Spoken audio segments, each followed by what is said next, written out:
Welcome back, everyone. Welcome back to Kumi's World in the Philippines. Well, this morning I spent an hour or so drilling some holes in one of the septic tank. Let me show you here. Here you go. Drill some holes on the side as well as on the bottom. Now I'm gonna place this one. This is my fourth tank in series here, and it's gonna be placed in there. I have about 6 inches of gravel there. When I drop in the tank, I'll probably, do some fill of gravel as well. Now, if you take a look at this, I think I showed it in my last video, but you can see that the material about 6 inches down or so, actually it's right away, but it's adobe material. I think adobe is like really hard clay material that's really compacted. But when it goes down to here, it's still hard, but it's a bit more sandy. And we got down about 5 feet or so, the soil is a bit moist. So that's a good sign, because it's probably coincide with the fish pond back there as far as the water level. But still, I know that it probably can absorb some waters coming out. And this is for septic only, so it's for a couple of toilets for 2 people. So we're looking at 3 to 5 gallons per flush. I know it's not 5 gallons per flush, but when you double flush like I need to sometimes, it's going to be between, let's say, 3 to 5 gallons per use. So in here, I'll show you real quick. Can you help me remove this, please? I'm gonna help one of the guys help me remove this. Sure, your hands in. Oh. So as you can see, this is the upper area, and this is where the gravel and charcoal is going to be. So instruction says about 1 inch of gravel, then charcoal, then gravel. However, this has the same thing too, but I'm not going to include the bucket in there for the gravel and charcoal. It's just not needed. It's only needed for the last one. Okay, and I think I'm going to drill a couple holes, put a rope in there, and send it through the manhole so I can lift it out and change it as needed. I'm not quite sure when I'm going to change it in the future, but I'd rather not dig out the dirt that's going to be covering the dome here to lift up the top and try to grab the bucket. I think that's going to be a poor choice. Okay, so all I have to do is take off the man cover, pull it up, and go from there. Now I made a mistake. I thought I had the drill over here in the future, and they forgot the drill, but I'm mistaken. So the liquid's going to come out, drop down to the bottom. Okay, as it drops down to the bottom, it's when it starts to overflow, it's going to seep through this and come out to this pipe, over to the next one, and so forth. Now some of you wondering why I don't put a leaching line.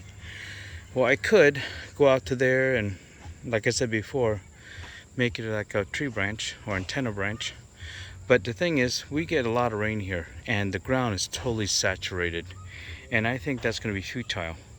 And when it does rain, it's going to it only goes down to about maybe 6 inches to 12 inches, and the leaching line is probably going to be about, I guess, a foot down. And I don't think it's going to be that effective, and no one does that around here. Absolutely no one. As a matter of fact, they'll build their comfort room or their toilet, and it'll go straight down, and they may put some hollow blocks there. They don't do a very good job of that as well, and then the ground would absorb the rest. And being a foreigner and building here, I think I have to do the right thing and do it right, and far exceed what the government requires, if there's any government requirement. There you go. So these guys did a pretty good job. I'm looking at, let's see, 1 hole a day, 1, 2, 3, 4 hole, 5 hole. So this is basically the 6th day, paying them about 500 pesos per day, which is equivalent to 10 bucks a day per person. And they work extremely hard, so I was so happy about their quality of work. and their speed, considering how hard the ground is. Went and bought them some ham, hot dogs, spaghetti, and so on for their Christmas party. Now, who came up with this idea? Well, I remember watching a video a long time ago that in some remote places in the US and so on, they went ahead and dumped their stuff, their gray water as well as their septic leaching line. Instead of having a leaching line, they just drop it into basically a gravel pit that's about 5-7 feet deep. So I'm kind of doing the same thing. When I drop that in there, not only there's some gravel on the bottom, and I'll try to fill up some on the side, but I'm also going to fill this container completely with gravel. I believe the gravel is going to help with the anaerobic bacteria action that these might have missed, even though I'm going to oxygenate it with airlines and so on. But I think this is just overall a good idea. After this, well, I think what I have to do is I'm going to have to make this area kind of flat, right? Because of the septic tank and the manhole covering, I think I'm going to have to build a retaining wall here. Over to here, and maybe over there, and I'll flatten this area up so it's going to be upper level.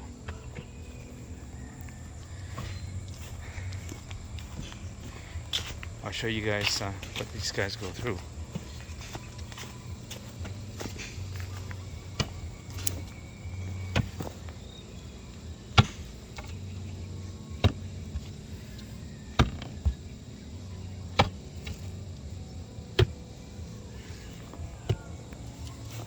And that is pretty hard stuff. So I just came up with another idea over here. And believe me, none of this is planned in advance. I know I should have, but sometimes you just have to go with the flow. So as he's bricking up this area here, okay, and he brought a lot of materials back there to fill in the erosion area. Well, what I wanted is, this is going to be basically my parking. Yeah, I'll walk over there.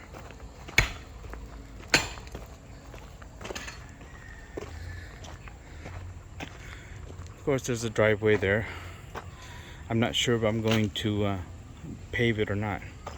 But around here, what I did is I didn't want to make the whole entire driveway all the way over to here, then have a canopy. Then it makes the house kind of look more weird than what it really is. So what my plan is, you see these rebar? That's for future M2 panel can hold up. I was planning to build the driveway like this. Then over here, I knew that this is a problem in the future, because as the water runs, it can run into the house. So I'm going to have to dig this area out and make a sidewalk with a small retaining wall, maybe 6 inches to a foot high. Dig down and pave this area. I can't pave it until I finish the plumbing that's going to go here and on back. But that's my plan so far. So anyway, so this is going to be leveled out. Then as I come over here to the front door entrance,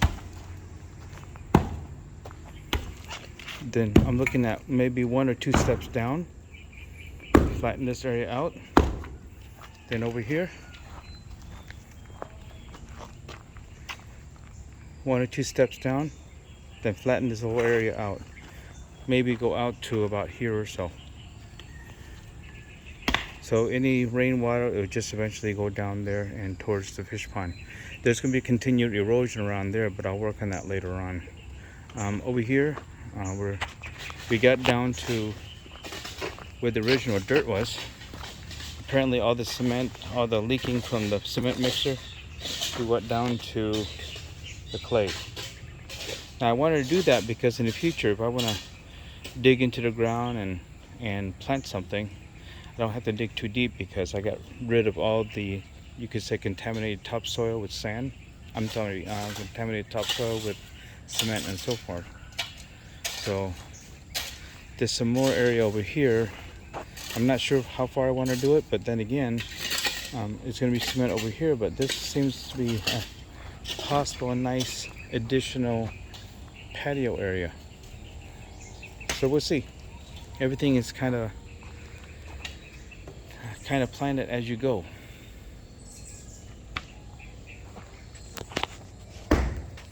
And like I said, I really appreciate you guys watching. And if you haven't subscribed already, please subscribe, like, share.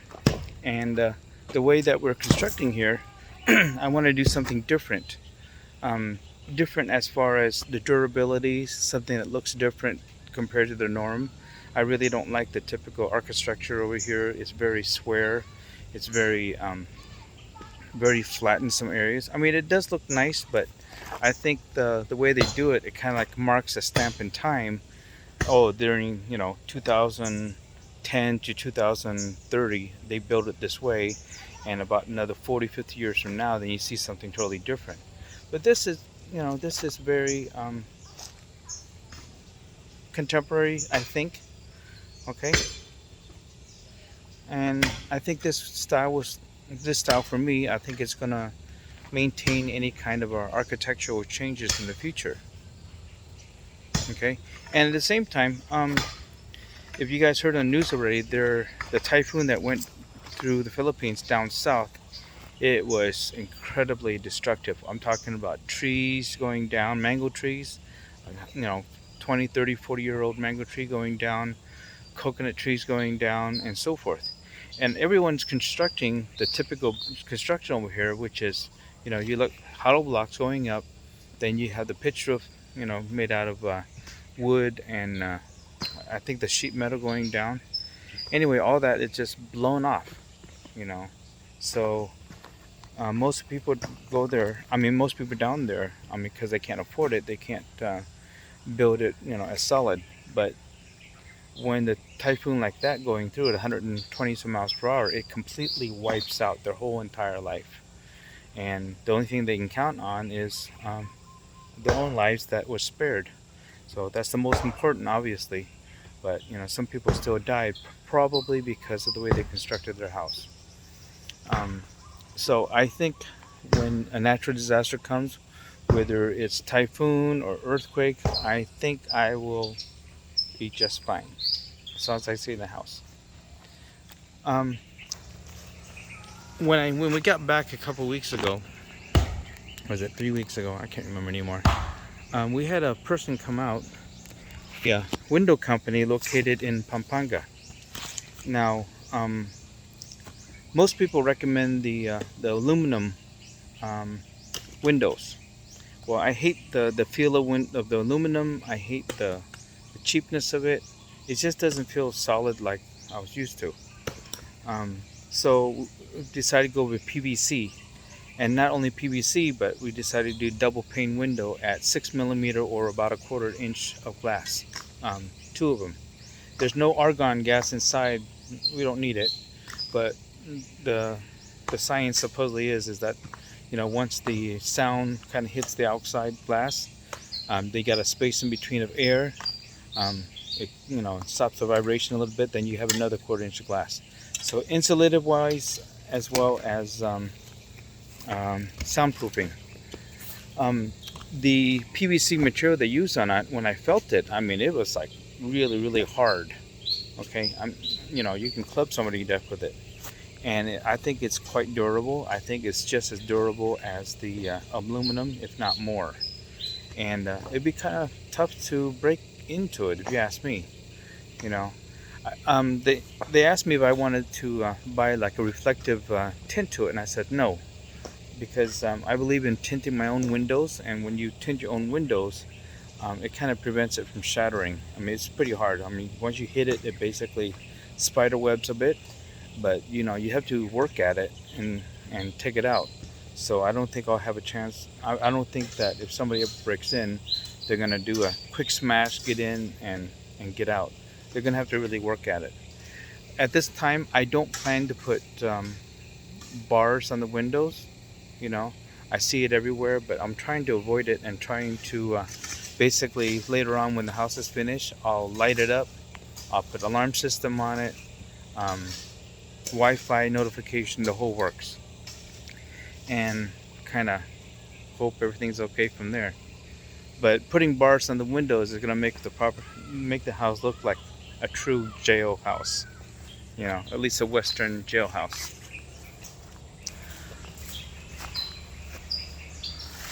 And I think that's all I have for now.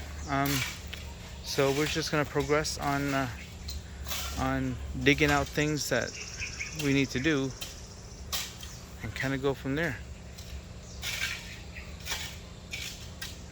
Okay, thank you folks, and thank you for watching.